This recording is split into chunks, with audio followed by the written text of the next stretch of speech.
You may call them a frivolous waste of time, but filters and effects on pictures, videos, and streams have become a staple of how we communicate. But not in podcasting, oddly enough. Will that change? Hello and welcome to another Podcast Pontifications with me, Evo Terra.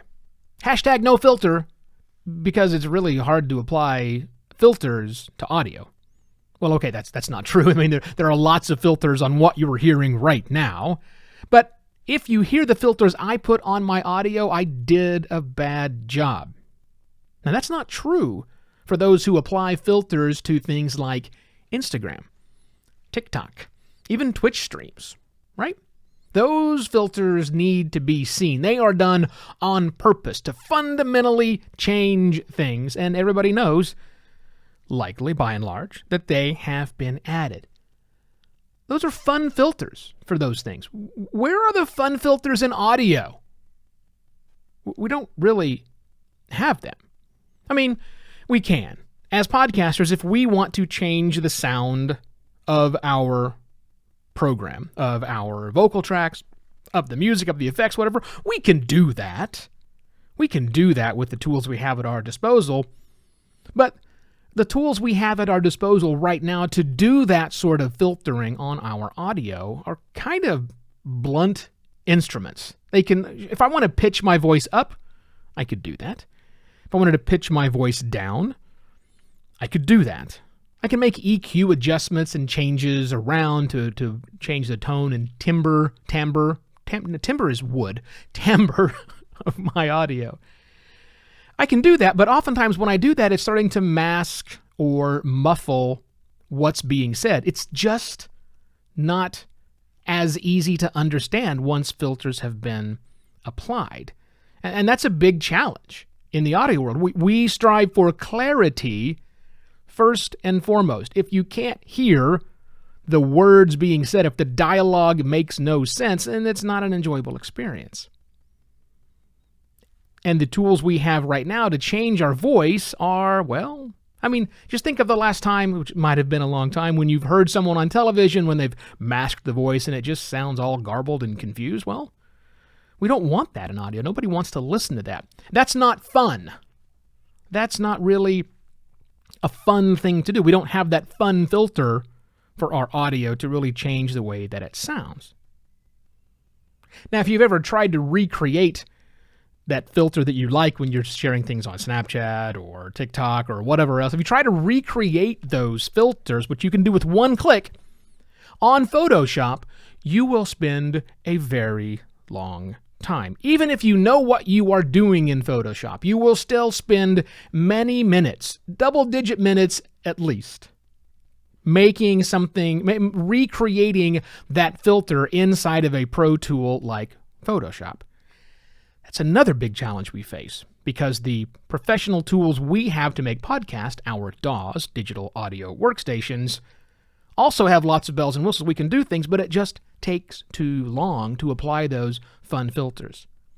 Because with all the other tools that are out there, even Twitch streams, click a button, filter applied. Don't like that filter? Click another button, new filter applied. Doing that in audio is a nightmare. It's a long, long time. We do have some plugins you can put on which will change the sound of the overall room, much like if you were in a different recording studio or using instruments from the 1970s. But those are designed for music, not necessarily for vocals, not necessarily for podcasts. And again, they can oftentimes mask or muffle the sound because, again, they weren't really designed for vocal tracks. Now, there's another challenge with all of this.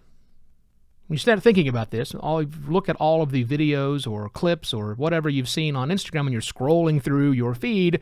Those are cute for a few seconds. I'm not so sure many people want to sit through a 30-minute long audio episode where the voice has been pitched up super crazy high, almost in a Roger Rabbit-ish style. That may not be terribly enjoyable.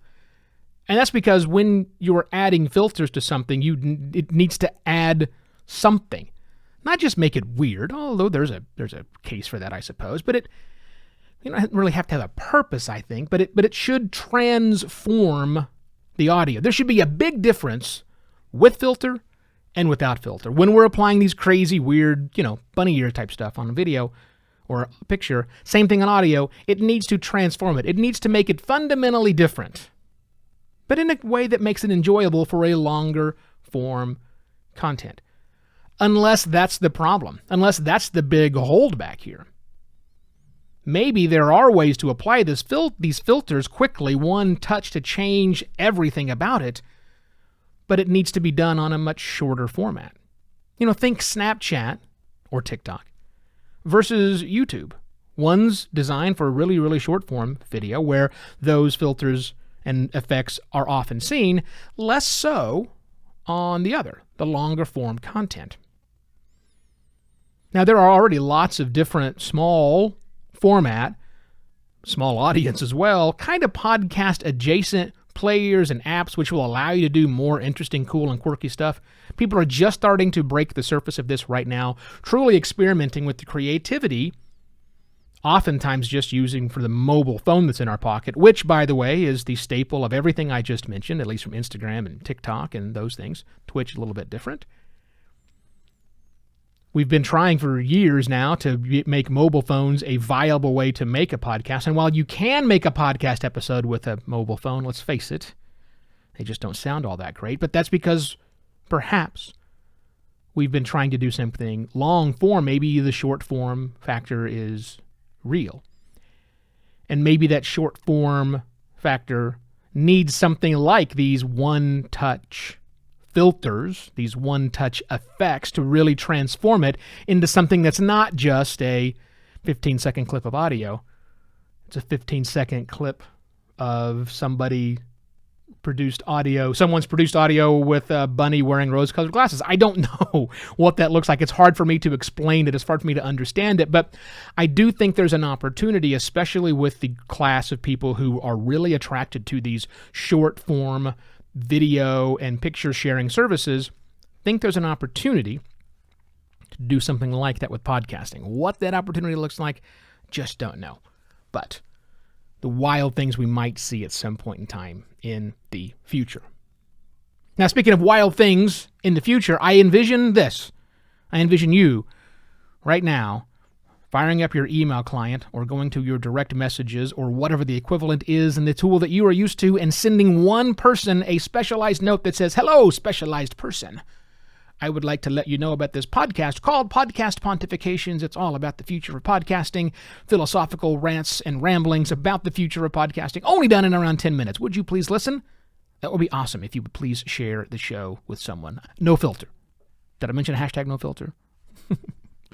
And if you like the things that I say, the services I provide, go to buymeacoffee.com/evoterra. Now, you realize you're not actually buying me a coffee there. I suppose I could use the money that I get to buy a coffee, and I do buy coffee and drink it on a regular basis.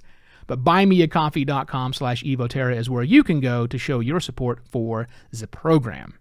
That's it. I shall be back tomorrow with yet another Podcast Pontifications. Cheers.